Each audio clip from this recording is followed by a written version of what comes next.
بسم الله الرحمن الرحيم بسم الله الرحمن الرحيم ومن أحسن قولا ممن دعا إلى الله وعمل صالحا وقال إنني من المسلمين.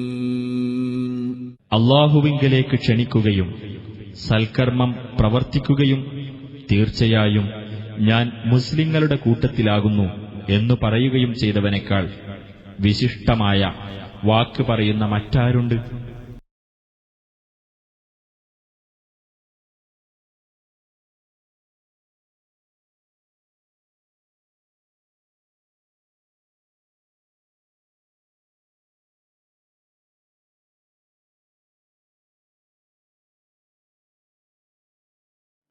السلام عليكم ورحمة الله وبركاته.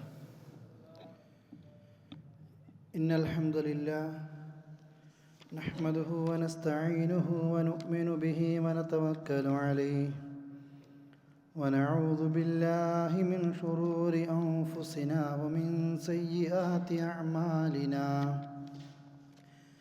من يهده الله فلا مضل له ومن يضلل فلا هادي له. وأشهد أن لا إله إلا الله وحده لا شريك له وأشهد أن محمدًا عبده ورسوله أرسله بالهدى ودين الحق ليظهره على الدين كله ولو كره المشركون. اللهم صل على محمد وعلى آل محمد كما صليت على إبراهيم وعلى آل إبراهيم إنك حميد مجيد.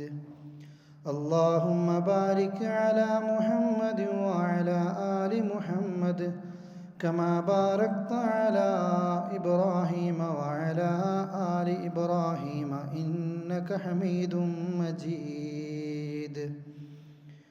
أما بعد فإن خير الكلام كلام الله وخير الهدي هدي محمد صلى الله عليه وسلم وشر الأمور محدثاتها وكل محدثة بدعة وكل بدعة ضلالة وكل ضلالة في النار.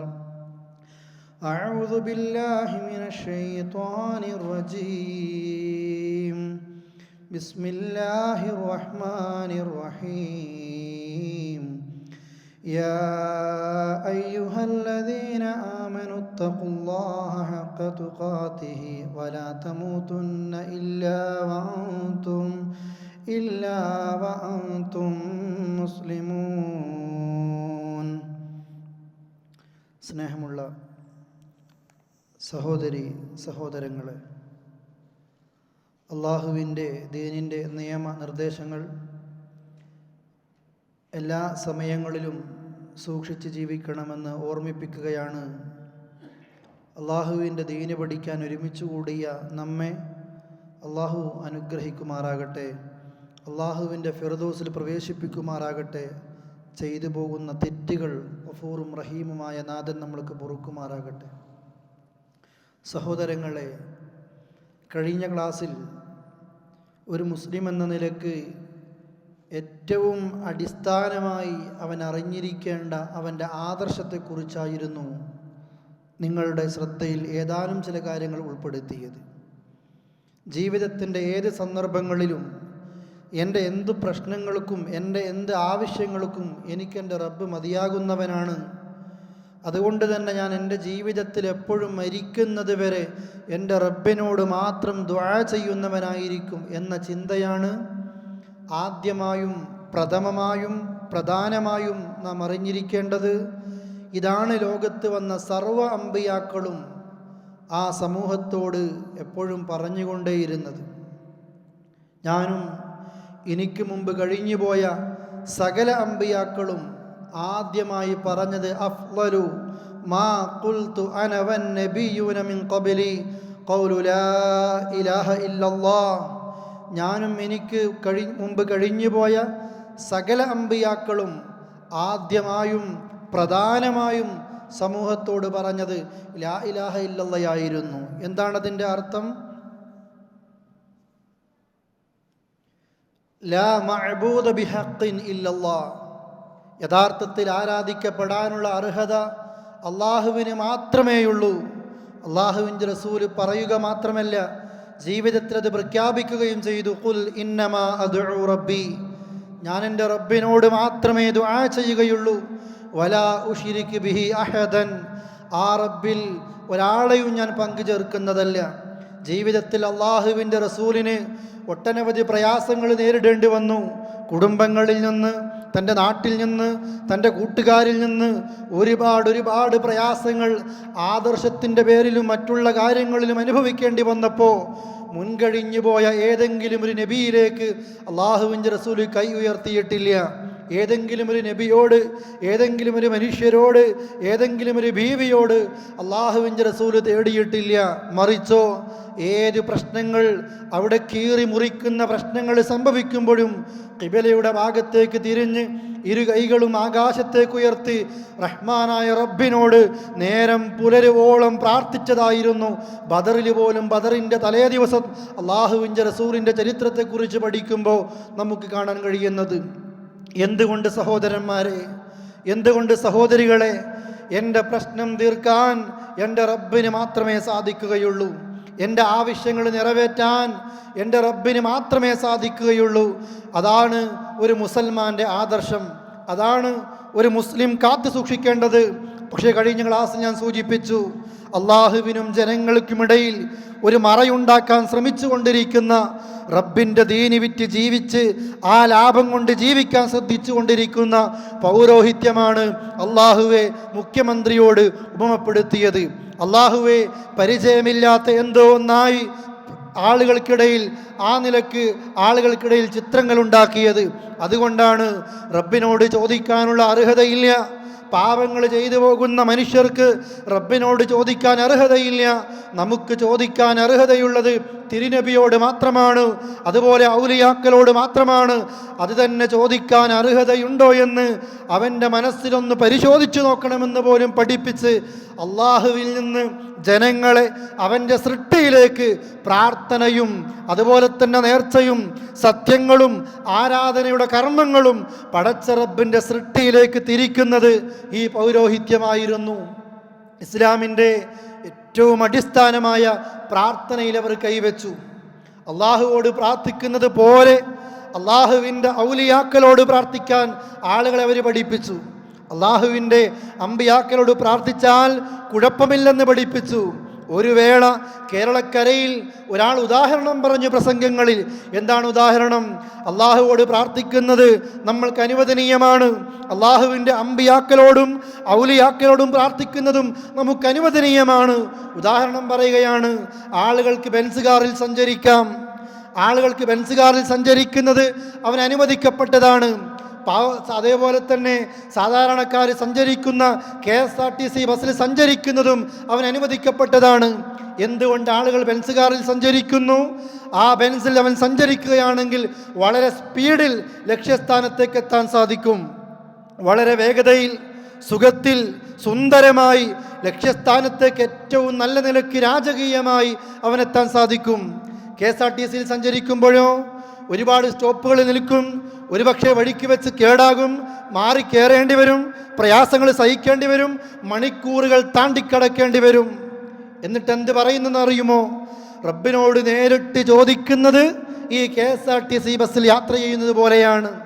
അള്ളാഹുവിൻ്റെ ഔലിയാക്കൾ മുഖേന, അമ്പിയാക്കൾ മുഖേന റബ്ബിനോട് ചോദിക്കുന്നതോ ബെൻസ് കാറിൽ സഞ്ചരിക്കുന്നത് പോലെയാണ്. നോക്കൂ പ്രിയപ്പെട്ടവരെ, മലയാള ഭൂമിയിൽ ദീന് പഠിച്ച് ജനങ്ങളെ ദീന് പഠിപ്പിക്കുന്ന ഒരാൾ ജനങ്ങൾക്ക് പൊതുപ്രഭാഷണത്തിൽ പറഞ്ഞു കൊടുക്കുന്ന വിഷം നിറഞ്ഞ വരികളാണിത്. റബ്ബിനോട് നേരിട്ട് ചോദിക്കുന്ന വ്യക്തി KSRTCയിൽ സഞ്ചരിക്കുന്ന ഒരു പാവപ്പെട്ട വ്യക്തിയെപ്പോലെയാണ്. ആവശ്യങ്ങൾ നിറവേറ്റപ്പെടാൻ ഒരുപാട് സമയം പിടിക്കാൻ സാധ്യതയുണ്ട്, ഒരുപാട് കാലതാമസമെടുക്കാൻ സാധ്യതയുണ്ട്. അതൊരു ബുദ്ധിമുട്ടുള്ള കാര്യമാണ്. എന്നാലോ ഔലിയാക്കളോട് ചോദിച്ച്, അമ്പിയാക്കളോട് ചോദിച്ച്, അമ്പിയാക്കളുടെ ഹക്ക് ജാഹ് ബർക്കത്ത് കൊണ്ട്, ഔലിയാക്കളുടെ ഹക്ക് ജാഹ് ബർക്കത്ത് കൊണ്ട് ആരെങ്കിലും തവസ്സുൽ ചെയ്ത് ദുആ ചെയ്താലോ, ആരെങ്കിലും നേരിട്ട് ഖബറാളിയോട് ദുആ ചെയ്താലോ ബെൻസ് കാറിൽ സഞ്ചരിക്കുന്നവന് തുല്യമാണ് എന്ന് പറയുമ്പോൾ എവിടെ എത്തി ഈ സമുദായത്തെ നയിക്കുന്ന ആളുകൾ? ഈ സമുദായത്തെ റബ്ബിനെക്കുറിച്ച് പഠിപ്പിക്കേണ്ട, റബ്ബിൻ്റെ ആദർശത്തിലേക്ക് ജനങ്ങളെ എത്തിക്കേണ്ട ഈ പണ്ഡിതന്മാർക്ക് തന്നെ ഭ്രാന്തി പിടിച്ചാലോ പ്രിയപ്പെട്ടവരെ? ഇതാണ് ഇന്നത്തെ സമൂഹത്തിൽ നമ്മൾ കാണുന്ന കാഴ്ച. പ്രിയപ്പെട്ടവരെ, നമുക്ക് ബാധ്യതയുണ്ട്. ഈ രാജ്യത്ത് വന്ന് സമ്പാദിക്കുന്നതോടൊപ്പം ഈ രാജ്യത്ത് റബ്ബിൻ്റെ ദീന് പഠിക്കാൻ ഭാഗ്യം ലഭിച്ച നമ്മൾക്ക് നമ്മുടെയൊക്കെ ഓരോ മഹല്ലത്തുകളിലും പോയി നോക്കുമ്പോൾ നമ്മളെ ഞെട്ടിപ്പോകുന്ന കാഴ്ചകളാണ് എന്നും നമ്മൾക്ക് കാണാൻ കഴിയുന്നത്. റബ്ബിനോട് ദുആ ചെയ്യുന്നവരാണ് മഹല്ലുകളിൽ കുറവ് കാണുന്നത്.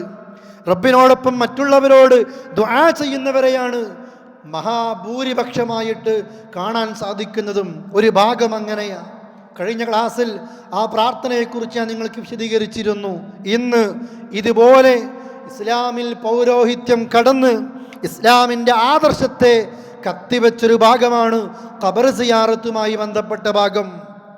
ജനങ്ങളെ ഷിർക്കിലേക്ക് എത്തിക്കാൻ, അള്ളാഹുവിൽ നിന്ന് ജനങ്ങളെ ഷിർക്കിൻ്റെ വഴികളിലേക്ക് എത്തിക്കാൻ ആളുകൾ ഈ ഖബറാണ്, ഏത് കാലത്തും ഖബറിലൂടെയാണ്, ഖബറുമായി ബന്ധപ്പെട്ട ആചാരങ്ങളിലൂടെയാണ് ഈ സമൂഹത്തിലേക്ക് ഷിർക്ക് കടന്നു വരുന്നത്. അല്ലേ? ഈ അടുത്ത് മുസ്ലിമായ കേരളത്തിലെ കൊല്ലം ജില്ലയിലെ ഒരു സഹോദരൻ ഇന്ന് നമ്മുടെ കൂടെ ജുമയ്ക്ക് പള്ളിയിലുണ്ടായിരുന്നു. ജുമ കഴിഞ്ഞ് അദ്ദേഹം ഇസ്ലാമിലേക്ക് വന്നു, സുന്നത്ത് നിർവഹിച്ചു കഴിഞ്ഞു, ഉംറയ്ക്ക് പോകാനുള്ള ആഗ്രഹം കൊണ്ട് നടക്കുന്നു. അദ്ദേഹത്തിന് അതിനു മുമ്പായിക്കൊണ്ട് നാട്ടിലേക്ക് പോയിട്ട് അദ്ദേഹത്തിൻ്റെ ആദ്യത്തെ അഭിലാഷം പറയുകയാണ്. ഒരാൾ ഇസ്ലാമിലേക്ക് വന്നു, ഹിന്ദുമതം ഉപേക്ഷിച്ചുകൊണ്ട് ഇസ്ലാമിലേക്ക് തിരിച്ചു വരികയാണ്. ഇനി അദ്ദേഹത്തിൻ്റെ ആദ്യത്തെ ആഗ്രഹം എന്താണ് പറഞ്ഞതെന്നറിയുമോ? നാട്ടിലേക്ക് പോകുമ്പോൾ ഉസ്താദേ എനിക്ക് നാഗൂരിലേക്കൊന്ന് പോകണം. ഇത് ഇന്ന് പറഞ്ഞതാ. നാട്ടിലേക്ക് പോയാൽ എനിക്ക് ആദ്യമായി നാഗൂരിലേക്കൊന്ന് പോകണം. ഞാൻ ചോദിച്ചു, എന്തിനാ പോകുന്നത്? അവിടെ പോയിട്ട് എൻ്റെ കൂട്ടുകാരൊക്കെ അവിടേക്ക് പോകാൻ റെഡിയായി നിൽക്കുകയാണ്. നാട്ടിലേക്ക് പോയിട്ട് അവിടെ ആരോ ഉണ്ട്, അവിടെ ആരോ കിടക്കുന്ന പോലും. അദ്ദേഹത്തോട് ഞാൻ ചോദിച്ചു, ഏത് മതത്തിൽ നിന്നാണ് നിങ്ങൾ വന്നത്? ഹിന്ദു മതത്തിൽ നിന്ന് വന്നു. നിങ്ങൾ നാഗൂരിലേക്ക് പോയി മരിച്ചു കിടക്കുന്ന ആ വ്യക്തിയോട് നിങ്ങൾ പ്രാർത്ഥിച്ചതും മുമ്പ് നിങ്ങളുടെ മതത്തിൽ ചുമർചിത്രങ്ങളിലേക്ക് നോക്കി പ്രാർത്ഥിച്ചതും തമ്മിൽ എന്ത് വ്യത്യാസമാണെന്ന് ചോദിച്ചപ്പോഴാണ് അദ്ദേഹം അതിനെക്കുറിച്ച് ചിന്തിക്കുന്നത്.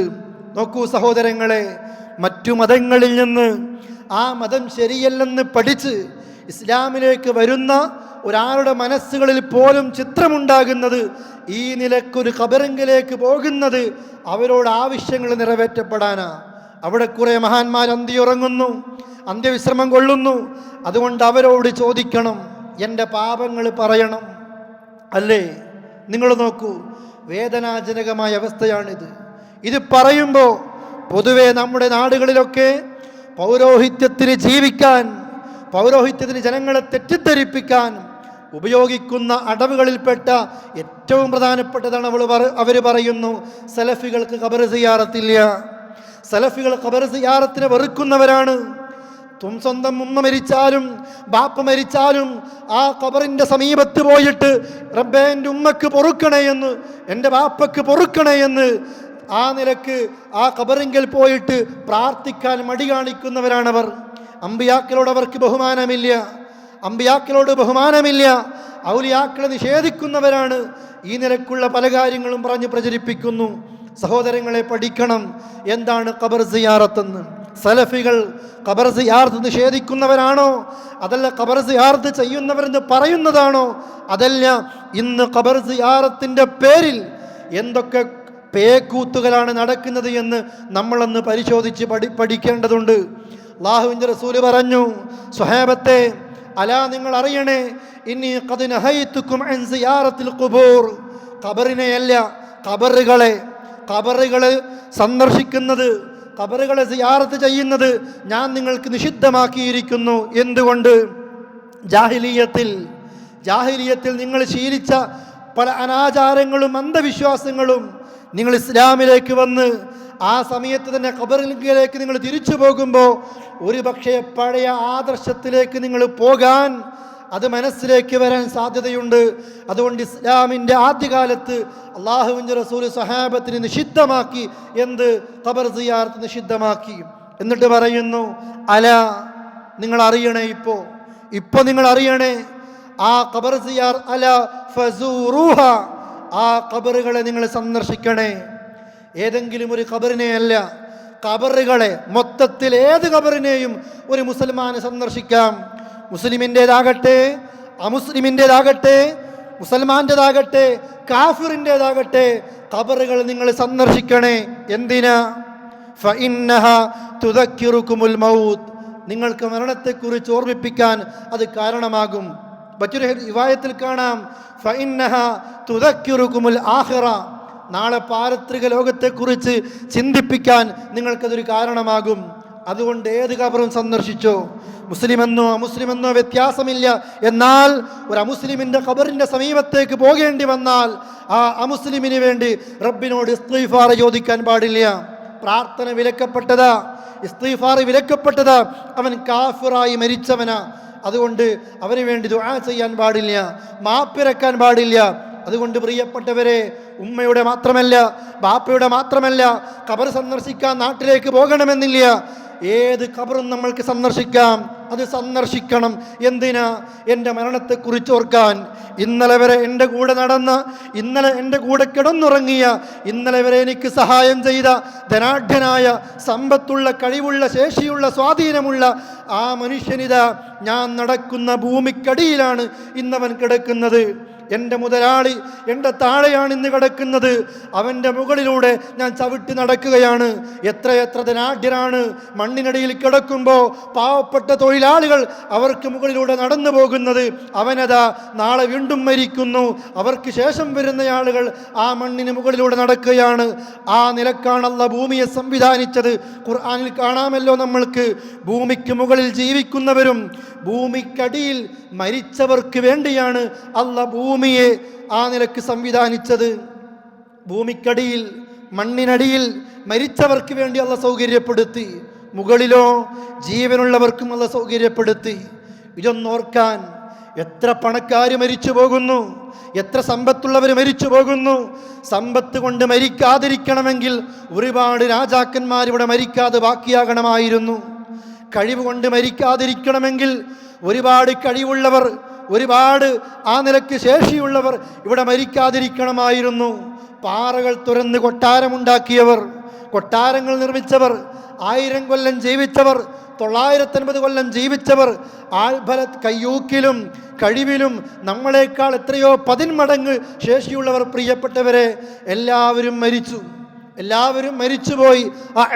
ഉമ്മത്തി മാ ബൈന 60 വ 70, 60-നും 70-നും ഇടയിലാണ് എൻ്റെ ഉമ്മത്തിൻ്റെ ആയുസ്. അതിനിടയ്ക്ക് നമ്മളും മരിക്കും. ഏത് സമയത്ത് മരിക്കുകയാണെങ്കിലും മുഅ്മിനായി മരിക്കാനുള്ള തൗഫീക്ക് അല്ലാഹ് നൽകുമാറാകട്ടെ. പ്രിയപ്പെട്ടവരെ, ആ ഖബറൊന്ന് സന്ദർശിക്കണം നമ്മൾ. അപ്പോഴാ ഖിബർ കൊണ്ട് നടക്കുന്ന ഞാനും ഇതുപോലെ ഈ 6 മണ്ണിൽ കിടക്കേണ്ടി വരുമെന്നുള്ള ബോധം നമ്മൾക്കുണ്ടാകുന്നത്. കൊട്ടാരങ്ങൾ നിർമ്മിച്ച് നമ്മൾക്ക് മതിയാകുന്നില്ല, കെട്ടിടങ്ങൾ പടുത്തുയർത്തി മതിയാകുന്നില്ല. കച്ചവടത്തിൻ്റെ പിന്നാലെ ഓടിക്കൊണ്ടിരിക്കുമ്പോൾ ആ മനുഷ്യനൊന്ന് ഓർക്കണം, ഈ ഓട്ടത്തിനിടയിൽ ഏതോ ഒരു സമയത്ത് എൻ്റെ റൂഹും അല്ലാഹ് കൊണ്ടുപോകും. ആ സമയം എത്തിക്കഴിഞ്ഞാൽ ലാ യസ്തഖിറൂന സഅതൻ വലാ യസ്തഖദിമൂൻ, ഒരു മിനിറ്റ് പോലും പിന്നോട്ടോ മുന്നോട്ടോ നീക്കിവെക്കാതെ ഏത് ഭദ്രമായ കോട്ടയ്ക്കുള്ളിൽ, നീ അടച്ചു വെക്കപ്പെട്ട കോട്ടയ്ക്കുള്ളിൽ സുരക്ഷിതനായി നിൽക്കേണ്ടി വന്നാലും മലക്കുൽ മൗത്ത് നിന്റെ ശരീരത്തിലേക്ക് വന്ന് നിന്റെ റൂഹിനെ പിടിച്ചു കൊണ്ടുപോകും. അത് ഓർക്കുന്നത് നല്ലതാ. ഫഇന്നഹാ തുദക്കിറുകുമുൽ ആഖിറ, നാളെ പാരത്രിക ലോകത്തെക്കുറിച്ചും അള്ളാഹു നിന്നെ അത് ഓർമ്മിപ്പിക്കും. നാളെ പരലോകത്തെക്കുറിച്ച് നിനക്കൊരു ബോധമുണ്ടാകും. ഇന്ന് വരെ നിനക്കൊരുപാട് ആളുകളുണ്ടായിരുന്നു, കൂട്ടുകാരുണ്ടായിരുന്നു, കുടുംബമുണ്ടായിരുന്നു, എല്ലാവരും ഉണ്ടായിരുന്നു. പക്ഷേ നീ മരിക്കുമ്പോഴത്തേക്ക് എല്ലാവരും കരയുന്നത് എന്ത് പറഞ്ഞുകൊണ്ടാ? ഭർത്താവ് മരിക്കുമ്പോൾ ഭാര്യ കരയുന്നത് ഇനി എനിക്കാരാ, എൻ്റെ മക്കൾക്കിനി ആരാ? അതുപോലെ ഭാര്യ മരിക്കുമ്പോൾ ഭർത്താവിൻ്റെ സങ്കടം, എൻ്റെ മക്കളെ ഇനി ആര് പരിചരിക്കാനാ? എൻ്റെ മാതാപിതാക്കൾ മരിക്കുമ്പോൾ നമ്മുടെ വേവലാതി, നമ്മുടെ അവസ്ഥയെക്കുറിച്ച് ഒരാളും വിലപിക്കുന്നില്ല, ഒരാളും പ്രയാസപ്പെടുന്നില്ല, ഒരാളും ഓർക്കുന്നില്ല. എൻ്റെ ഭാര്യയ്ക്കിന് ഖബറിലാരാ, എൻ്റെ ഉമ്മക്കിന് കൂട്ടിനാരാ, എൻ്റെ ബാപ്പക്കിന് കൂട്ടിനാരാ. പ്രിയപ്പെട്ടവരെ, ഖബർ സന്ദർശിക്കുമ്പോൾ നമുക്കിതാണ് ബോധമുണ്ടാകേണ്ടത്. ഒരുപാട് മയ്യത്തിൻ്റെ കൂടെ, ഒരുപാട് ജനാസയുടെ കൂടെ നമ്മളും ആ ജനാസയുടെ മുന്നിലും പിന്നിലും നടന്ന് പള്ളിയിലേക്ക് പോകുമ്പോൾ നമ്മുടെ നാടുകളിലൊക്കെ ആ മയ്യത്ത് നമസ്കാരത്തിന് മുമ്പ് ആ മയ്യത്തിൻ്റെ അടുത്ത സഹോദരൻ എഴുന്നേറ്റ് നിന്നുകൊണ്ട് രണ്ടുപേരി പറയാറുണ്ട്, ഈ മയ്യത്തിൻ്റെ ജ്യേഷ്ഠനാണ് ഞാൻ, ഇദ്ദേഹത്തിൻ്റെ അനിയനാണ് ഞാൻ. ആർക്കെങ്കിലും എന്തെങ്കിലും ബാധ്യതയുണ്ടെങ്കിൽ ഇതാ ഞാനുമായി നിങ്ങൾ സമീപിക്കേണ്ടതാണ്. എൻ്റെ ജ്യേഷ്ഠൻ, ഈ സഹോദരൻ പൊതുജനങ്ങളുമായി പ്രവർത്തിച്ച വ്യക്തിയാണ്. അതുകൊണ്ട് ആർക്കെങ്കിലും വാക്കുകൾ കൊണ്ടോ സംസാരങ്ങൾ കൊണ്ടോ പ്രവർത്തനങ്ങൾ കൊണ്ടോ വല്ല പ്രയാസങ്ങളും സൃഷ്ടിച്ചുവെങ്കിൽ നിങ്ങൾ അദ്ദേഹത്തെ ഖബറിലേക്ക് താഴ്ത്തുന്നതിന് മുമ്പ്, ഈ നമസ്കാരത്തിന് നിൽക്കുന്നതിന് മുമ്പ് അദ്ദേഹത്തിന് നിങ്ങൾ പൊരുത്തപ്പെട്ട് കൊടുക്കണേ എന്ന് പറയുമ്പോൾ, പ്രിയപ്പെട്ടവരെ, നമുക്കൊരു ബോധമുണ്ടാകണം. മയ്യത്ത് കാണുമ്പോൾ, ഖബർ സന്ദർശിക്കുമ്പോൾ, നമസ്കാരത്തിൽ നിൽക്കുമ്പോൾ നമ്മൾക്കും ആ ബോധമാണ് ഉണ്ടാകേണ്ടത്. എൻ്റെ ജനാസ കിടത്തി വെച്ച് എൻ്റെ സഹോദരങ്ങൾ എനിക്ക് വേണ്ടി പറയുന്നതിന് മുമ്പ് ഒരു മയ്യത്ത് കാണുമ്പോൾ നാം ചിന്തിക്കണം, ഏത് സമയത്ത് ഞാൻ മരിക്കേണ്ടി വന്നാലും എൻ്റെ മയ്യത്തിൻ്റെ സമീപത്ത് വെച്ച് മറ്റൊരാൾ എനിക്ക് വേണ്ടി പറയുന്നതിന് മുമ്പ് ഏത് സഹോദരനോടാണോ ഞാൻ തെറ്റുകൾ ചെയ്തത്, എൻ്റെ വാക്കുകൊണ്ട് വീട്ടിനുള്ളിൽ കരഞ്ഞ എത്രയോ സഹോദരങ്ങളുണ്ട്. എൻ്റെ എഴുത്തുകൾ കൊണ്ടും എൻ്റെ സംസാരത്തിൻ്റെ ശൈലി മോശങ്ങൾ കൊണ്ടും ഒരുപാട് ആളുകൾ സ്വന്തമായ നിലക്ക് ഏകാന്തതയിൽ കഴിഞ്ഞുകൂടി കരഞ്ഞ് കണ്ണീരൊലിപ്പിച്ച ആളുകളുണ്ട്.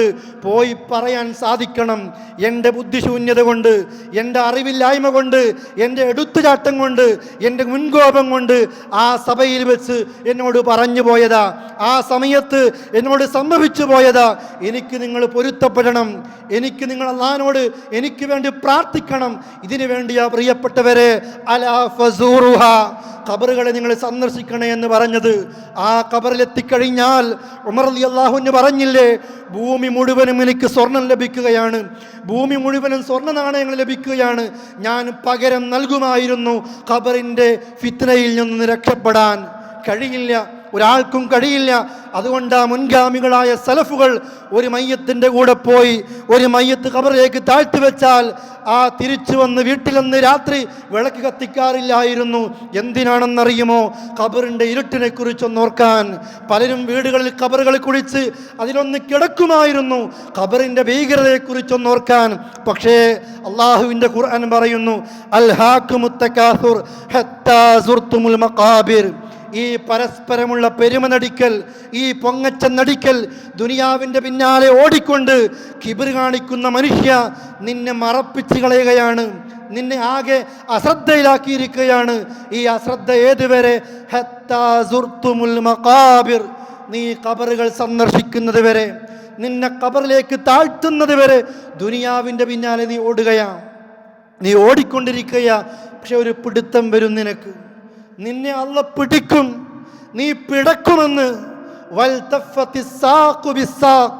കണങ്കാൽ മറ്റേ കണങ്കാലുമായി കൂട്ടിച്ചേർത്ത് വെച്ച് കൊടുക്കും.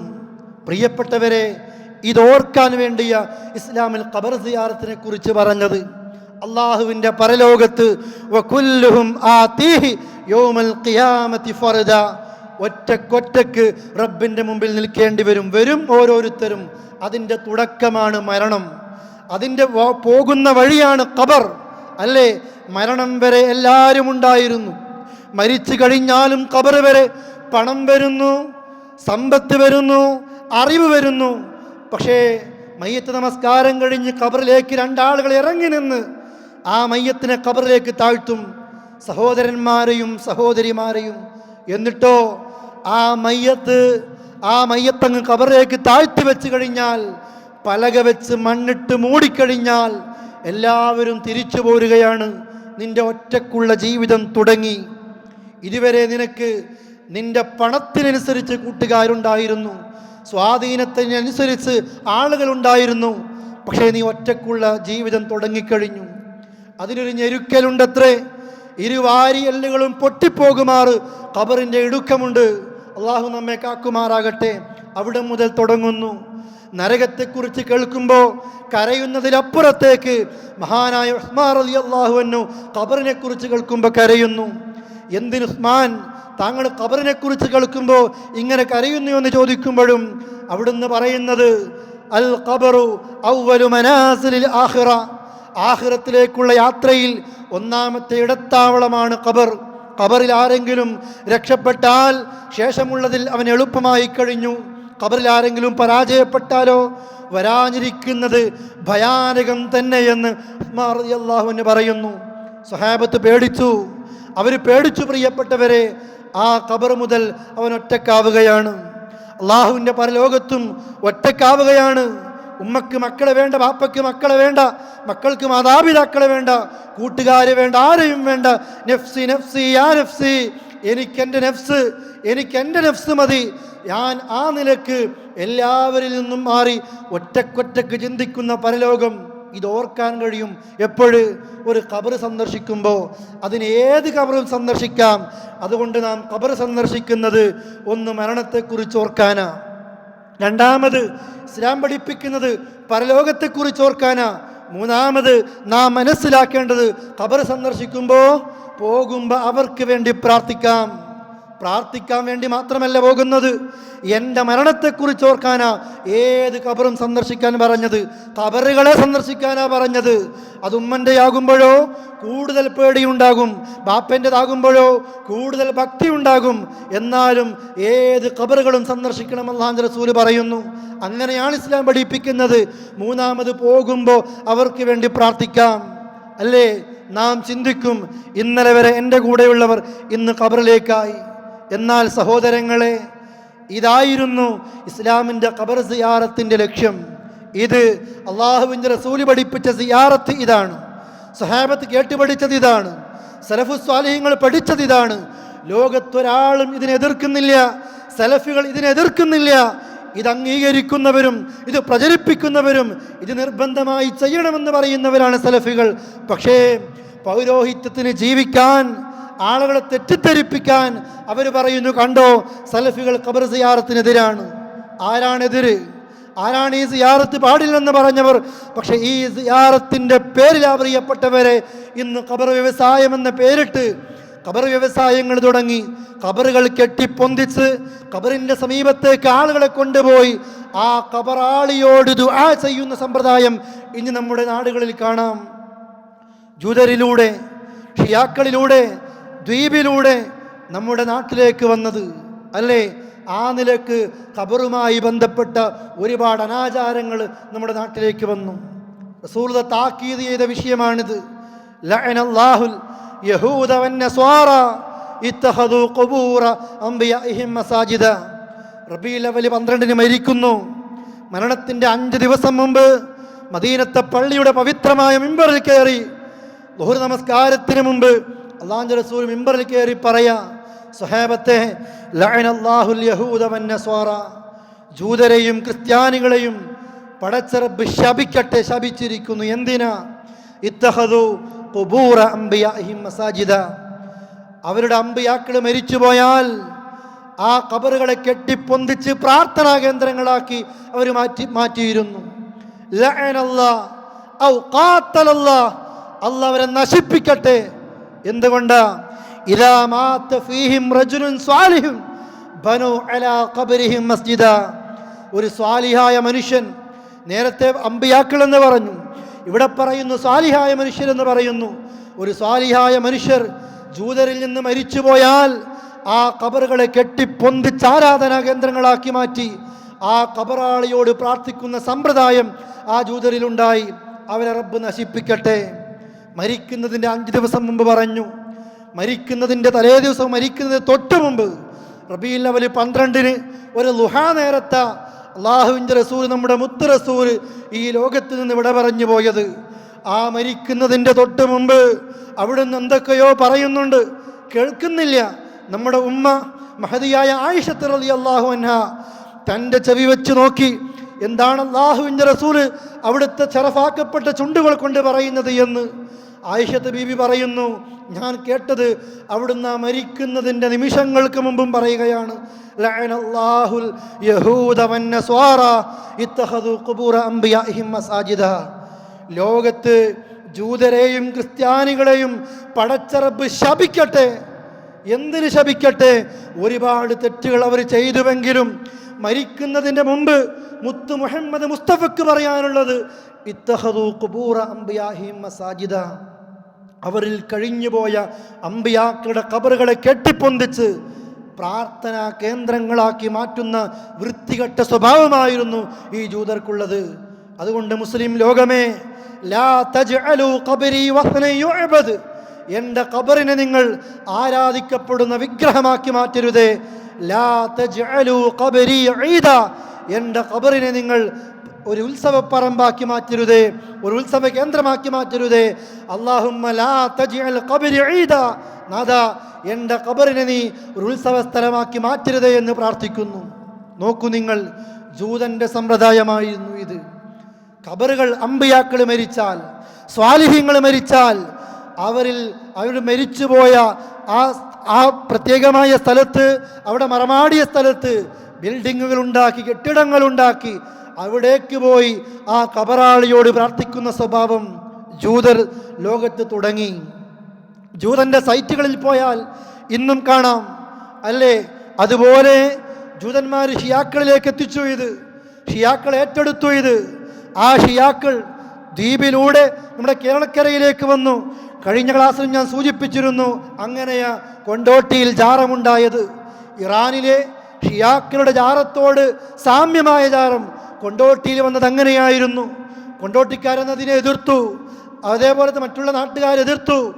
ആ നിലക്ക് പ്രിയപ്പെട്ടവരെ, ഖബർ വ്യവസായം നമ്മുടെ നാട്ടിലേക്കും വ്യാപിച്ചു.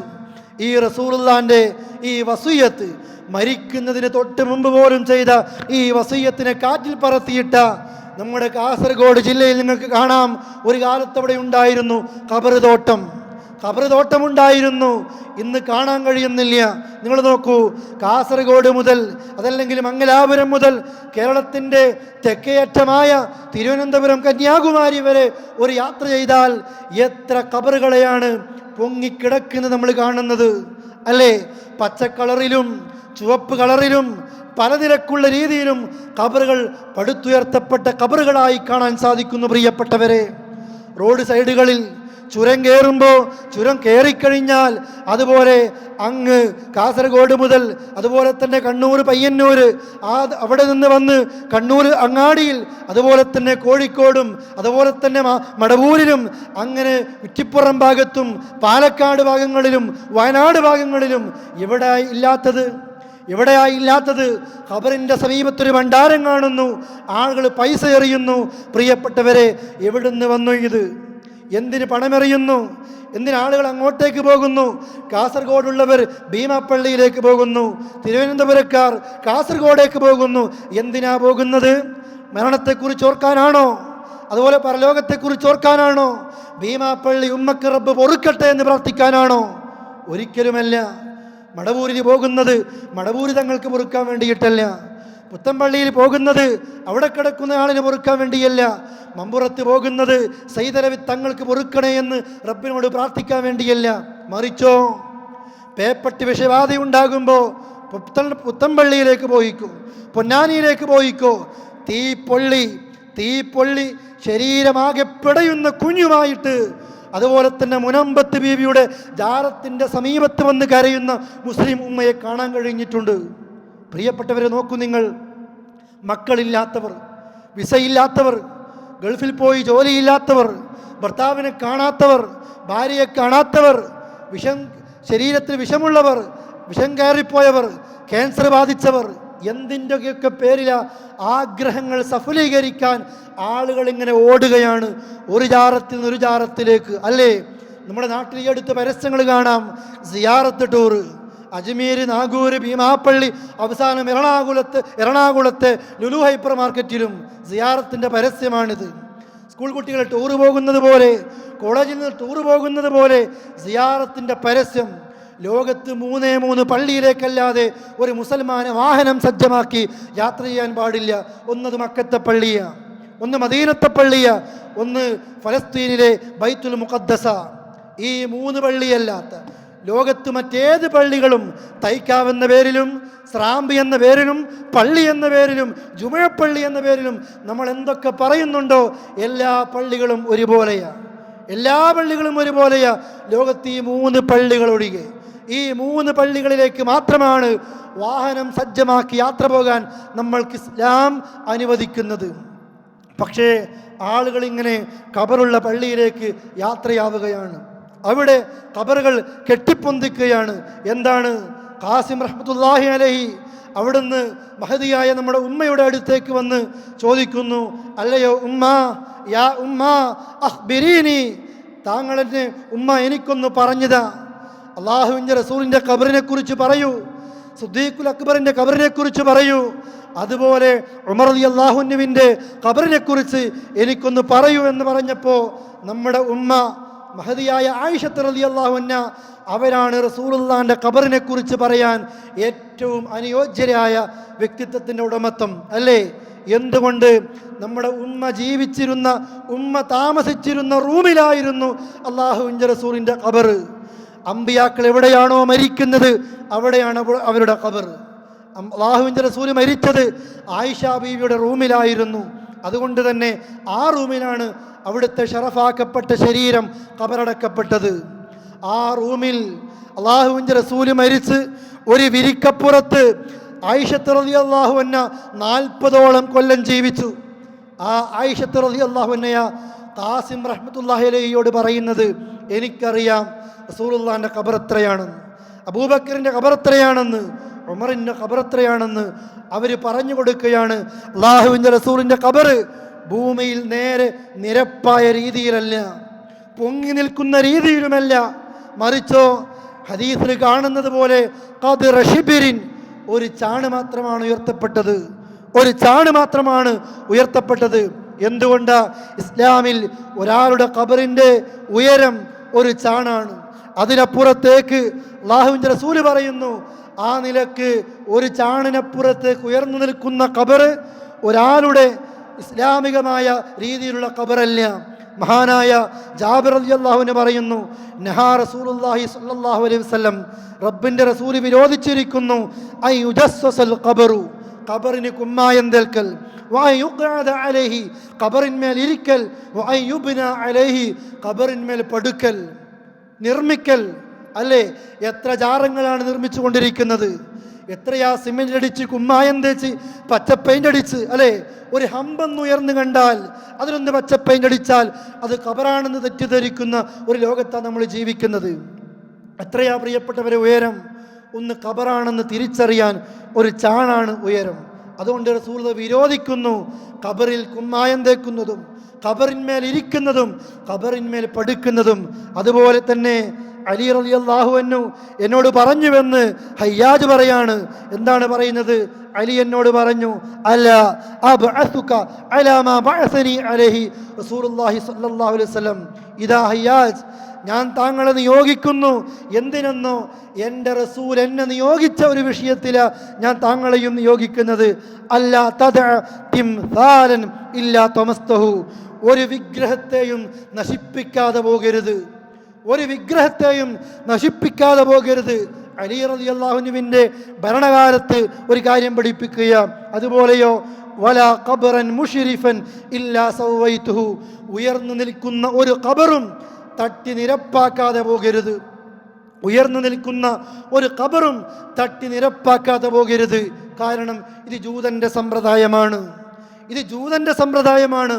ഖബർ കെട്ടിപ്പൊന്തിച്ച് അതൊരു ആരാധനാ കേന്ദ്രമാക്കി മാറുന്നത് ജൂതന്മാർ ഈ ലോകത്ത് പഠിപ്പിച്ചതാണ്.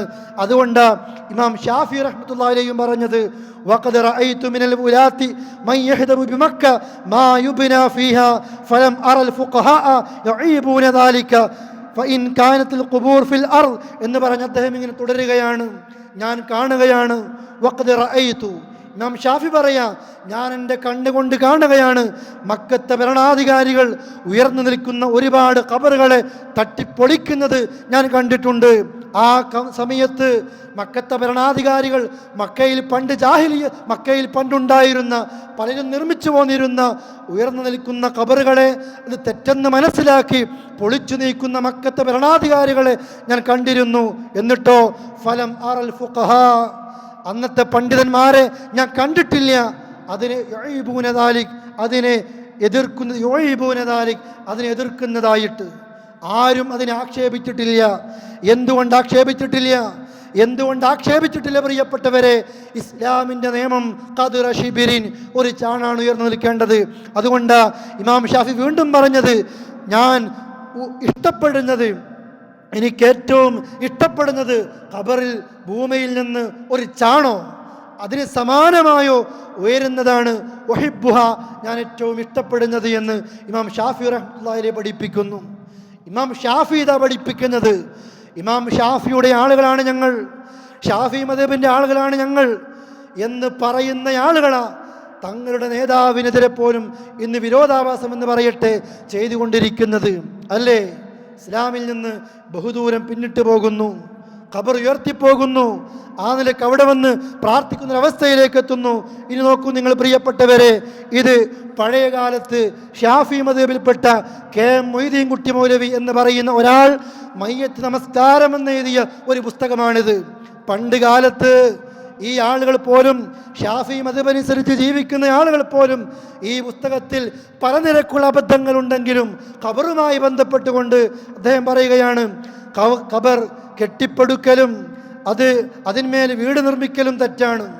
ഷാഫി മദ്ഹബിൻ്റെ നിയമം പറയാ, ഖബർ കെട്ടിപ്പടുക്കലും അതിന്മേൽ വീട് നിർമ്മിക്കലും തെറ്റാണ്. സ്വന്തം ഭൂമിയിലാണെങ്കിൽ ഇത് കറാഹത്താണ്, പൊതു ശ്മശാനത്തിലാണെങ്കിൽ ഹറാമുമാണ്. അഥവാ പൊതു സ്ഥലത്താണ് ഖബറിന്മേൽ വീട് നിർമ്മിക്കുന്നതെങ്കിൽ അത് ഹറാമാണെന്ന് പറയുന്നു. എന്നിട്ട് പറയുന്നു, പൊതുഭാഗങ്ങളിൽ ഖബർ വെട്ടിപ്പൊക്കിയാൽ അതുടനെ പൊളിച്ചു നീക്കൽ നിർബന്ധമാണെന്ന് സുപ്രസിദ്ധ പണ്ഡിതന്മാർ അഭിപ്രായപ്പെടുന്നുണ്ട്. പൊതുസ്ഥലങ്ങളിൽ, പൊതു ശ്മശാനത്തിൽ ഏതെങ്കിലും ഒരു ഖബർ കെട്ടി ഉയർത്തിക്കഴിഞ്ഞാൽ അത് ഉടനെ പൊളിച്ചു നീക്കണം, താമസിക്കാൻ പാടില്ല. ധാരാ പഠിപ്പിക്കുന്നത് പഴയ കാലത്തെ ഷാഫി മദ്ഹബനുസരിച്ച് ജീവിക്കുന്ന ആളുകൾ സഹോദരങ്ങളെ ഈ നിലക്ക് പഠിപ്പിച്ചിരുന്നു. പക്ഷേ ഇന്ന് കാലം മാറി. ഇന്ന് പലപ്പോഴും ആ ഭാഗങ്ങളിൽ നിന്നൊക്കെ ആളുകൾ എത്രയോ അപ്പുറത്തേക്കെത്തി. ആളുകൾക്ക് ജീവിക്കണം, അല്ല പൗരോഹിത്യത്തിന് ജീവിക്കണം. അതുകൊണ്ട് ആളുകളെ ഖബർ സിയാറത്തിൻ്റെ പേര് പറഞ്ഞ് ആ മരണത്തെക്കുറിച്ച് ചിന്തിക്കാനും പരലോകത്തെക്കുറിച്ച് ചിന്തിക്കാനും പറയുന്നതിന് പകരം ആഗ്രഹങ്ങൾ സഫലീകരിക്കണോ, പേപ്പട്ടി വിഷബാധയേറ്റോ, പോയിക്കോ നിങ്ങൾ പുത്തൻപള്ളി ജാറത്തിലേക്ക്, അല്ലേ ആളുകളെ പഠിപ്പിക്കുന്നു. ആളുകൾ ഒഴുകിക്കൊണ്ടിരിക്കുന്നു ഖബറിങ്കിലേക്ക്. എന്തിനാ? നേരത്തെ ഞാൻ സൂചിപ്പിച്ചതുപോലെ ആഗ്രഹങ്ങൾ സഫലീകരിക്കാൻ. എൻ്റെ എന്താഗ്രഹങ്ങളും എൻ്റെ റബ്ബിനോട് മാത്രമേ ചോദിക്കാൻ പാടുള്ളൂ എന്ന് പഠിച്ച, എല്ലാ നേരങ്ങളിലും അഷ്ഹദു അല്ലാ ഇലാഹ ഇല്ലല്ലാഹ്, ആരാധിക്കപ്പെടാനുള്ള അർഹത, പ്രാർത്ഥിക്കപ്പെടാനുള്ള അർഹത അള്ളാഹ്ക്ക് മാത്രമേ ഉള്ളൂ എന്ന് പ്രഖ്യാപിക്കുന്ന ഒരു മുസ്ലിം പോലും ഖബറിൻ്റെ സമീപത്തേക്ക് പോവുകയാണ്. എന്തിനു വേണ്ടി പ്രിയപ്പെട്ടവരെ? ഖബറാളിയോട് ചോദിക്കാൻ. എന്നിട്ടോ എന്തൊക്കെ തോന്നിവാസങ്ങളാണ് നടക്കുന്നത്. ഓരോ ഷെയ്ഖും മരിച്ചു വർഷം കഴിയുമ്പോൾ ആണ്ടെന്ന് പറഞ്ഞ് നേർച്ച എന്ന് പറഞ്ഞ് സിയാറത്ത് എന്ന് പറഞ്ഞ് എന്തൊക്കെ തോന്നിവാസങ്ങളാണ് പ്രിയപ്പെട്ടവരെ നടന്നുകൊണ്ടേയിരിക്കുന്നത്. അവിടെ ഒരു നിലക്കുള്ള വിലക്കുകളുമില്ല. ആണും പെണ്ണും കൂടിക്കലർന്നാൽ അവിടെ വിലക്കില്ല. വൃത്തികെട്ട ഏത് ഏർപ്പാടുകൾ നടന്നാലും അവിടെ വിലക്കില്ല. നമ്മൾക്ക് സൈറ്റുകളിൽ കാണാം ഭീമാപ്പള്ളി ഉറൂസിൻ്റെ രംഗങ്ങൾ, പുത്തമ്പള്ളിയുടെ രംഗങ്ങൾ, അതുപോലെ തന്നെ കോഴിക്കോട് ജാറത്തിൻ്റെ രംഗങ്ങൾ, അല്ലേ? ആണും പെണ്ണും കൂടിക്കലർന്ന് അമുസ്ലിമീങ്ങളുടെ ആഘോഷത്തെ വെല്ലുന്ന രീതിയിൽ പ്രിയപ്പെട്ടവരെ ആ നിലക്കാണ് ആഘോഷിക്കുന്നത്. അങ്ങനെ ആഘോഷിക്കാനും കാരണമുണ്ട്. അമുസ്ലിങ്ങളുടെ ആഘോഷത്തെ തോൽപ്പിക്കുന്ന രീതിയിൽ ആഘോഷിക്കാനും പൗരോഹിത്യത്തിന് മറുപടിയുണ്ട്. ഈ ഒരു പുസ്തകം മുട്ടും വിളി നേർച്ചയെ എതിർക്കുന്നവർക്കൊരു മറുപടി എന്ന് പറഞ്ഞ് ഒരു ഹാജി പോക്കർ മുസ്ലിയാർ എന്ന് പറയുന്ന ഒരു വ്യക്തി എഴുതിയ പുസ്തകമാണിത്. ഇതിൽ കാണാം, ഇതിൻ്റെ 24-ാമത്തെ പേജിൽ നേർച്ച കൊണ്ടുള്ള ഗുണങ്ങൾ പറയാണ് മുസ്ലിയാർ. നേർച്ച കൊണ്ടുള്ള ഗുണങ്ങൾ എന്താ? ഒരു കാര്യം, മറ്റൊരു രഹസ്യം, ഹൈന്ദവർ ഉത്സവങ്ങളും പൂരങ്ങളും അവരുടെ ശക്തി തെളിയിക്കാൻ ഉപയോഗിക്കുമ്പോൾ നാം നമ്മുടെ ശക്തി തെളിയിക്കാൻ ഒരവസരം കൂടിയാണ് മുട്ടും വിളി നേർച്ചകൾ. എന്ത്? ഹൈന്ദവർ അവരുടെ ശക്തി തെളിയിക്കാൻ ഉത്സവങ്ങളും പൂരങ്ങളും കൊണ്ടാടുമ്പോൾ ഈ സമുദായത്തിൻ്റെ കരുത്ത് തെളിയിക്കാൻ പറ്റിയ ഒരു സമയമാണ് മുട്ടും വിളി നേർച്ചകൾ പോലും. അഥവാ ഇനി നാട്ടിൽ കാണുന്നില്ലേ ബാൻഡ് മേളങ്ങളും സർക്കസുകളും മൃഗശാലകളും തോന്നിവാസങ്ങളും ഗാനമേളകളും. ഭീമാപ്പള്ളിയുടെ പോസ്റ്ററിൽ നമ്മൾ കാണാം, ദുആ കൊണ്ട് തുടങ്ങി സിനിമാറ്റിക് ഡാൻസിൽ അവസാനിക്കുന്ന നേർച്ചകൾ അല്ലേ? ഏത് ജാറത്തിലായി ഇതില്ലാത്തവർ? 1-ാം ദിവസം പ്രാർത്ഥന, 2-ാം ദിവസം വാഴ്, 3-ാം ദിവസം വാഴ്, അവസാനിക്കുന്നതോ സിനിമാ രംഗത്ത് പ്രവർത്തിക്കുന്ന ആളുകൾ വന്ന് ഗാനമേളയും കോമഡി ഷോകളും ആട്ടും പാട്ടും കൂത്തും ഡാൻസും കൊണ്ടാണ് അവസാനിക്കുന്നത്. എന്തിനാ? ഹൈന്ദവരെ മുസ്ലിം സമുദായത്തിൻ്റെ ശക്തി തെളിയിച്ചോ? എന്താ പറയുന്നത്? ഹൈന്ദവർ കള്ളു കുടിച്ച് കൂത്താടുമ്പോൾ, അങ്ങനെ ശക്തി തെളിയിക്കുമ്പോൾ മുസ്ലിമീങ്ങളെ നിങ്ങൾ വിട്ടുകൊടുക്കരുത്. അവരെക്കാൾ അവർ ഓണത്തിന് കുടിക്കുമ്പോൾ നമ്മൾ പെരുന്നാളിന് കുടിക്കണം, അവർ വിഷുവിന് കുടിക്കുമ്പോൾ നമ്മൾ വലിയ പെരുന്നാളിന് കുടിക്കണം. ഇത് പറയുന്നത് പോലെ അവരാഘോഷിക്കുമ്പോൾ അവരെ നമ്മൾ തോൽപ്പിക്കണം. ഇതാണ് നേർച്ചയുടെ മറ്റൊരു കാരണം. എന്നിട്ടോ മറ്റൊരു ഗുണം പറയാണ്, ഇന്ന് എവിടെ നോക്കിയാലും വർഗീയതയാണ്. ഈ വർഗീയത ഇല്ലാതാക്കാൻ ഈ നേർച്ച നല്ലൊരു ശതമാനം സഹായിക്കുന്നു. അമുസ്ലിങ്ങളുടെ ഉത്സവത്തിലേക്ക് മുസ്ലിങ്ങൾ പോകാതിരിക്കാൻ ഇതൊരു കാരണമാകുന്നു. അമ്പലത്തിലേക്ക് പോകുന്നത് അത് തടയാൻ ഒരു നല്ല ഉപാധിയാണ് പോലും ആ മൃഗശാലയൊക്കെ ഇങ്ങോട്ട് കൊണ്ടുവരുന്നത്. ആരാണ് പ്രിയപ്പെട്ടവരെ ദീന് പഠിപ്പിക്കുന്നത്? അല്ലേ? ഭ്രാന്തന്മാർക്ക് ഭ്രാന്ത് വന്നാലുള്ള പരിഹാരമാണ് ഭ്രാന്തന്മാരെ ചങ്ങലക്കിടൽ. ചങ്ങലക്ക് ഭ്രാന്തായാലോ?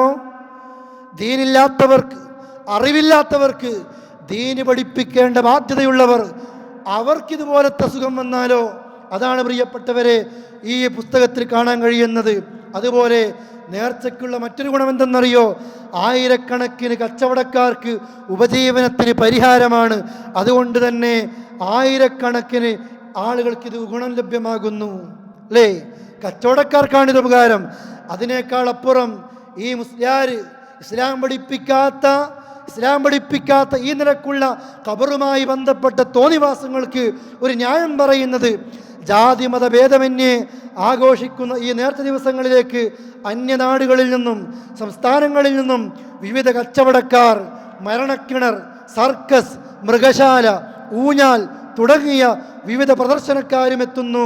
ബന്ധുക്കൾ, വിവിധ സ്ഥലങ്ങളിൽ നിന്ന് ജോലിക്ക് പോയവർ, ഗൾഫിലും മറ്റും ജോലി ചെയ്യുന്നവർ തുടങ്ങി ഒട്ടേറെ പേർ നേർച്ച ദിവസം നാട്ടിലേക്ക് എത്തുകയാണ്. ഓരോ വീട്ടിലും ഉത്സവ പ്രതീതിയാണ്.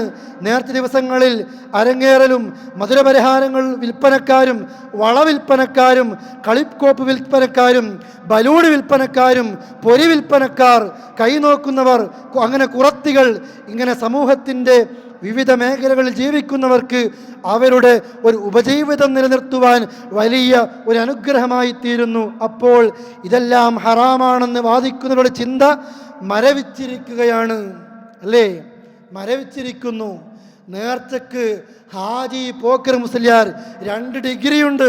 ഒന്ന് മുസ്ലിയാരാണ്, മുമ്പിൽ ഡിഗ്രിയുണ്ട്. അല്ലേ? പറയാറില്ലേ? അഡ്വക്കേറ്റ് വക്കീൽ എന്നൊക്കെ പറയുന്നത് പോലെ മുമ്പിലും ബേക്കിലും ഡിഗ്രി കരസ്ഥമാക്കിയ ഒരാൾ ഈ സമൂഹത്തെ പഠിപ്പിക്കുക. മരണക്കിണറിനും സർക്കസിനും മൃഗശാലക്കും എന്തിന് പൊരിക്കച്ചവടക്കാരനെ പോലും മറന്നുപോയിട്ടില്ല. അല്ലേ? ആ സമയത്ത് പേടിച്ചത് കൊണ്ടാണോ എന്നറിയില്ല. ഇന്ന് വ്യഭിചാരങ്ങൾ നടക്കുന്നതും മയക്കുമരുന്ന് വിൽപ്പന നടക്കുന്നതും അതുപോലെ തന്നെ കള്ള് വിൽപ്പന നടക്കുന്നതും ഇതുപോലത്തെ കേന്ദ്രങ്ങളിൽ തന്നെ എമ്പാടുമുണ്ട്. അതെന്തേ വിട്ടുപോയത് എന്ന് അറിയില്ല. വിട്ടുപോയതായിരിക്കാം, അല്ലെങ്കിൽ അന്ന് അടികിട്ടുന്നത് പേടിച്ച് മനഃപൂർവ്വം ഒഴിവാക്കിയതായിരിക്കാം. ഏതായിരുന്നാലും നേർച്ച കൊണ്ടുള്ള ഗുണങ്ങളിൽ ഒരു മടിയും കൂടാതെ, ഒരു ലജ്ജയും കൂടാതെ എണ്ണി നോക്കുകയാണ് പ്രിയപ്പെട്ടവരെ. ഈ പുസ്തകത്തിൽ ഇത് വായിക്കുമ്പോൾ ലജ്ജ തോന്നും, നമ്മൾക്ക് അറപ്പ് തോന്നും. ഇതൊക്കെ സമസ്തയിൽപ്പെട്ട ഒരു വിഭാഗം ആളുകൾ തന്നെ ഇതിനെ എതിർത്തപ്പോൾ ചില അരസുന്നികൾക്ക് ഇതിനോട് മറുപ്പുണ്ട് എന്ന് അവർക്കുമിട്ടും ഒരു മറുപടി കൂടി കൊടുക്കാനാ ഈ പുസ്തകം എഴുതിയത്. എന്നിട്ട് ഇദ്ദേഹം തെളിവ് പറയാണ്, കൈനോട്ടക്കാർ പോലും വരുന്നെന്ന് പറഞ്ഞല്ലോ. ഞാനൊരു പണ്ഡിതൻ്റെ സമീപത്ത് പോയിട്ട് കൈനോട്ടക്കാരെ കുറിച്ച് ചോദിച്ചപ്പോൾ ആ പണ്ഡിതൻ എന്നോട് മറുപടി പറഞ്ഞു പോലും, ഞാനൊരു കുറത്തിയുടെ സമീപത്ത് എൻ്റെ കൈ നീട്ടിക്കൊടുത്തിട്ടുണ്ട്, ലക്ഷണം പറഞ്ഞിട്ടുണ്ടവർ, ആ ലക്ഷണം ഒത്തുവന്നിട്ടുണ്ട്, എന്നാലും അത് അങ്ങനെ അതിലേക്ക് മനഞ്ചായരുത് എന്ന് മാത്രമേ ഉള്ളൂ. എന്താ പറഞ്ഞത് എന്ന് ഒരാൾക്ക് സാധാരണക്കാരനെ പിടികിട്ടൂല. പണ്ഡിതൻ കൈനീട്ടിക്കൊടുത്തു, ലക്ഷണം നോക്കുന്ന കുറത്തിപ്പണ്ണത് പറഞ്ഞു കൊടുത്തു, ശരിയായി പോലും, എന്നാലും മനഞ്ചായാൻ പാടില്ല. എന്താണ് പറഞ്ഞത്? ഇതാണ് പ്രിയപ്പെട്ടവരെ ന്യായങ്ങൾ കണ്ടെത്തുന്നത്, അല്ലേ? ഈ പുസ്തകത്തിൽ തന്നെയാ ഒരുപാട് രസകരമായ ഫത്വകളും കാണാം. ഈ ഫത്വയൊക്കെ അംഗീകരിപ്പിക്കാൻ ഇവരുടെയൊക്കെ അംഗീകരിക്കുന്ന നേതാക്കന്മാരുടെ ഫത്വ മൊഴിയടക്കമുള്ള ഗ്രന്ഥങ്ങൾ ഉദ്ധരിച്ച് പറയുന്ന ഫത്വകളും ഈ പുസ്തകത്തിൽ കാണാം. അതിൽ പറയുന്നു, ഇതിന് ഭാഗത്ത് കാണാം, നമ്മുടെ പണ്ഡിതന്മാർ പറഞ്ഞത് അംഗീകരിക്കണം. ഫത്വൽ മൊയ്നിൽ പറഞ്ഞില്ലേ, ഒരു ഭാര്യ വീട്ടിലേക്ക് കയറി വരുമ്പോൾ പുകവലിക്കുന്ന ശീലമുള്ള ഭാര്യയാണ് വീട്ടിലേക്ക് കയറി വരുന്നതെങ്കിൽ ആ ഭർത്താവിൻ്റെ നിർബന്ധ ബാധ്യതയിൽപ്പെട്ടതാണ്. ഭാര്യയ്ക്ക് ചെലവിന് കൊടുക്കുമ്പോൾ ഭാര്യയ്ക്ക് സിഗരറ്റ് വാങ്ങാനുള്ള പണം കൂടി ഭർത്താവ് കൊടുക്കുന്നത് ആ ഭർത്താവിൻ്റെ ബാധ്യതയിൽപ്പെട്ടതാണ് എന്ന് പോലും ഉളുപ്പില്ലാതെ ഫത്വൽ മൊയ്നിലുണ്ട്. അതെടുത്തു കൊടുക്കുകയാണ് ഈ പുസ്തകത്തിൽ. നോക്കൂ നിങ്ങൾ, എന്തിനായി പറഞ്ഞത്? ഖബറിങ്കൽ നടക്കുന്ന മുട്ടുംവിളി നേർച്ചകളെ എതിർക്കുന്ന ആളുകൾക്ക് മറുപടി എന്ന രീതിയിൽ ആ ആളുകൾക്ക് മറുപടി പറയാൻ ഇറക്കിയ ഈ പുസ്തകത്തിൽ കാണുകയാണിത്. ഇതിലെമ്പാടും ന്യായീകരിക്കുന്നത് ഈ ഉത്സവങ്ങൾ വേണം, ഈ ബാൻഡ് മുട്ടുകൾ വേണം, ഈ ആഘോഷങ്ങൾ വേണം, ആയിരക്കണക്കിന് ആളുകൾക്ക് ഉപകാരം ലഭിക്കുന്ന കാര്യമാണിത്. ഇതിനെ എതിർക്കുന്നവരോ മനസ്സ് മരവിച്ചിരിക്കുന്നു. നിങ്ങൾ നോക്കൂ, ഖബറുകളെ നിങ്ങൾ സന്ദർശിക്കണേ. ഫഇന്നഹാ തുദക്കിറുകുമുൽ ആഖിറ, നിങ്ങൾക്കത് ആഖിറത്തിനെ കുറിച്ച് ഓർമ്മയുണ്ടാക്കും, ഖബറിനെ കുറിച്ച് ചിന്തയുണ്ടാക്കും, അല്ലേ? ഇയാളുടെ ഭാഷയിൽ ശരിയായിരിക്കും. മരണക്കിണർ കാണുന്ന ഒരു സാധാ മുസ്ലിം സഹോദരിക്ക് അവൾ പേടിക്കുകയാണ്, ഉമ്മ പേടിക്കുകയാണ്, ഈ ബൈക്കെങ്ങാനും താഴെ വീണാൽ, ഈ കാറെങ്ങാനും താഴെ വീണാൽ അവർ മരിക്കുമല്ലോ, അല്ലേ? അതായിരിക്കും അദ്ദേഹം ഉദ്ദേശിച്ചത്. സർക്കസ് കാണുമ്പോൾ, ഊഞ്ഞാലിൽ ആടുമ്പോൾ ഒന്ന് കൈവിട്ടു പോയാൽ വീഴുമോ, ഇതായിരിക്കും ഈ മുസ്ലിയാർ പേടിച്ചത്. എവിടെയാ പ്രിയപ്പെട്ടവരെ ഈ സമുദായം എത്തിച്ചേർന്നത്? ഞാനും മരിക്കണമല്ലോ എന്ന ചിന്തയുണ്ടാക്കുന്നതിന് പകരം ഈ ഉത്സവങ്ങളിൽ പോകുമ്പോൾ ഏതാൾക്കാ പേടിയുണ്ടാകുന്നത്, അല്ലേ? ഈ ഖബറുമായി ബന്ധപ്പെട്ട ഈ ഉത്സവങ്ങൾ നടക്കുന്നത് എത്ര ആളുകൾ, പ്രിയപ്പെട്ടവരെ, എന്തൊക്കെ കാര്യങ്ങളാണ് നടന്നുകൊണ്ടിരിക്കുന്നത്. ഒരു പോലീസുകാർക്ക് അങ്ങോട്ട് കയറി ചെല്ലാൻ വയ്യ, ഒരു മയക്കുമരുന്ന് വിൽപ്പന നടത്തുന്നയാളെ പിടിക്കാൻ വയ്യ. എന്തുകൊണ്ട്? വർഗീയതയുണ്ടാകുന്നു. ക്ഷേത്രങ്ങളുടെ പരിസരത്തും ഖബറുകളുടെ ഇത്തരം ഉത്സവങ്ങൾ നടക്കുന്ന മഖബറകൾക്ക് സമീപത്ത് വെച്ചുമാണ് ഏറ്റവും കൂടുതൽ നമ്മുടെയൊക്കെ നാടുകളിൽ തോന്നിവാസങ്ങൾ നടക്കുന്നത്. എന്തിനെന്നറിയോ? നിയമപാലകർക്ക് അങ്ങോട്ട് പ്രവേശിക്കാൻ കഴിയില്ല, പിടിക്കാൻ കഴിയില്ല, വർഗീയതയുണ്ടാകുന്നു. ആണും പെണ്ണും കൂടിക്കലർന്നാൽ അവിടെ പ്രശ്നമില്ല. അതുകൊണ്ട് പ്രിയപ്പെട്ടവരെ, ഇസ്ലാമുമായിട്ട് ഇതിന് ബന്ധമില്ല, ഇസ്ലാമിന് ഇതുമായിട്ടൊരു ബന്ധമില്ല. ഇസ്ലാം ഖബറിനെ സന്ദർശിക്കാൻ പറഞ്ഞത്, ഖബർ സന്ദർശിക്കാൻ ഇസ്ലാം അനുവാദം തന്നത് എന്തിനെന്നറിയോ? നമ്മുടെ മരണത്തെക്കുറിച്ച് ഓർക്കാനാ, നമ്മുടെ പരലോകത്തെക്കുറിച്ച് ഓർക്കാനാ. അതിനു വേണ്ടിയായിരിക്കണം സഹോദരങ്ങളെ ആ ഖബറിനെ നാം സന്ദർശിക്കേണ്ടത്. ഒരാണ്ടിന് പോകുമ്പോൾ, ഒരു നേർച്ചയ്ക്ക് പോകുമ്പോൾ ഒരിക്കലും തന്നെ ഈ ഒരു ചിന്ത ഒരാളുടെയും മനസ്സിൽ കടന്നു വരില്ല. സമൂഹത്തെ പഠിപ്പിക്കണം നമ്മൾ. സമൂഹം അങ്ങോളം പ്രിയപ്പെട്ടവരെ എത്തിപ്പോയി കഴിഞ്ഞതാണ്. അതുകൊണ്ട് നാം തിരുത്തിയേ പറ്റൂ, നാം ബോധവൽക്കരിച്ചേ പറ്റൂ. തെറ്റിദ്ധാരണ തിരുത്തി കൊടുത്തിരിക്കണം. ഒരുപാട് അനാചാരങ്ങൾ ഇതുപോലെ ഖബറുമായി ബന്ധപ്പെട്ട് നടക്കുന്നു.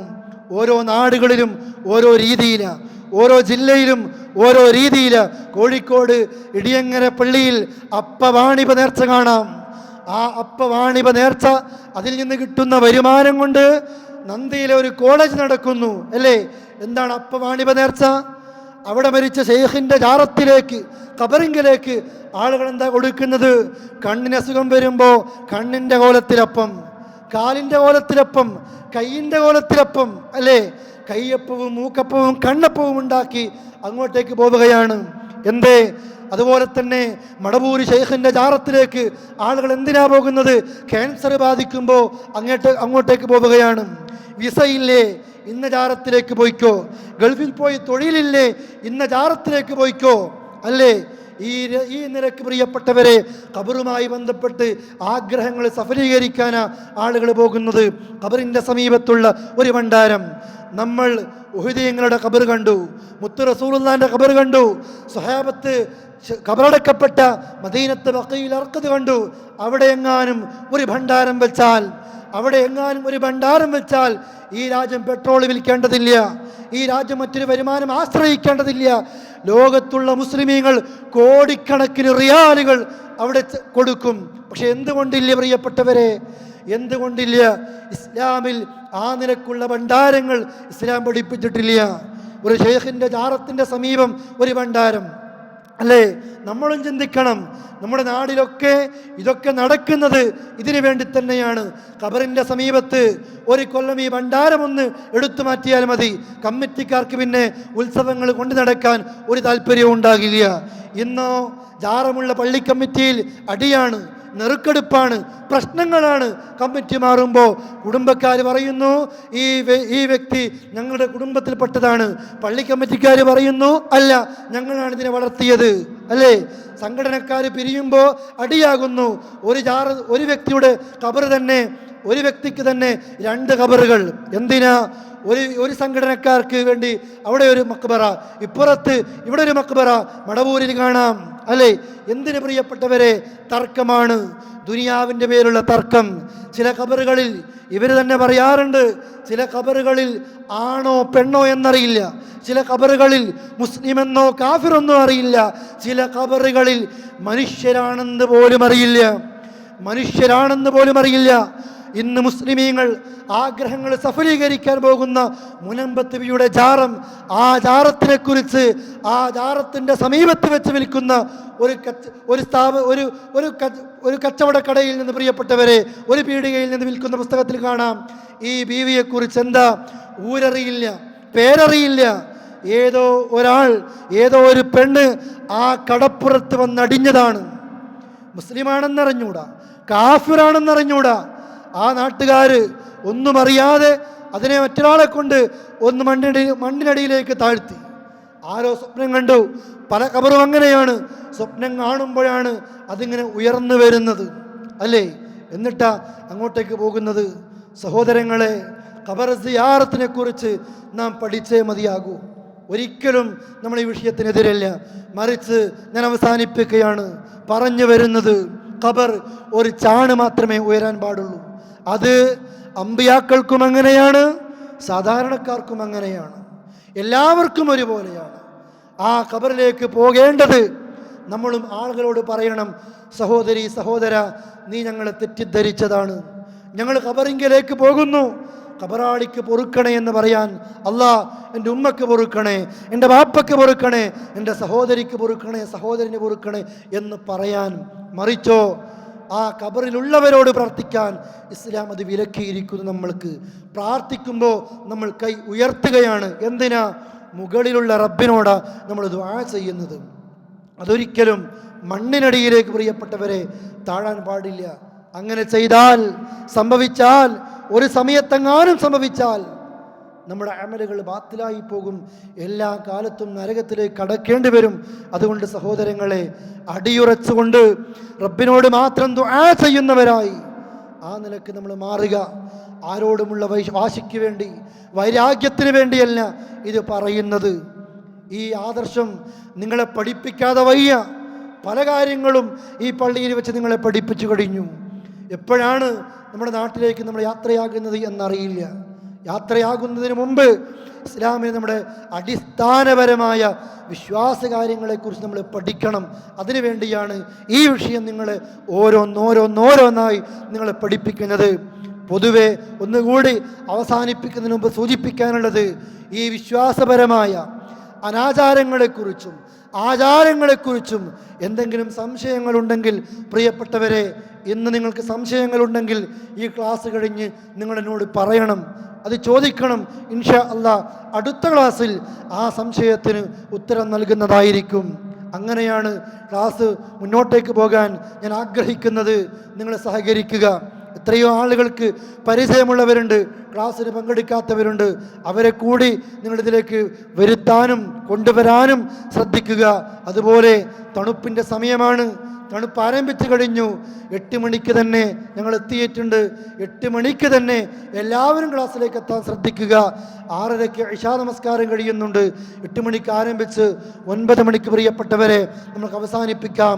അർഹമുർ-റഹീമീനായ നാഥൻ റബ്ബിൻ്റെ ദീന് എങ്ങനെയാണോ റസൂലുള്ളാഹി നമുക്ക് പഠിപ്പിച്ചത് അതുപോലെ പഠിക്കാനും അത് കൊണ്ടു നടക്കാനും അങ്ങനെ തന്നെ മുവഹിദായി മരിക്കാനുമുള്ള തൗഫീക്ക് നമ്മൾക്ക് നൽകി അനുഗ്രഹിക്കുമാറാകട്ടെ. റബ്ബിൻ്റെ ഫിർദൗസിൽ ഒരുമിപ്പിക്കുമാറാകട്ടെ. അള്ളാഹുവിൻ്റെ അനുഗ്രഹം സദാസമയം ലഭിക്കുന്നവർ ഉൾപ്പെടുത്തുമാറാകട്ടെ. اللهم ربنا تقبل منا إنك أنت السميع العليم وتب علينا إنك أنت التواب الرحيم وارحمنا إنك أنت أرحم الراحمين واغفر لنا إنك أنت غافر المذنبين توفنا مسلمين وألحقنا بالصالحين والحمد لله رب العالمين. سبحانك اللهم وبحمدك أشهد أن لا إله إلا أنت أستغفرك وأتوب إليك. والسلام عليكم ورحمة الله وبركاته.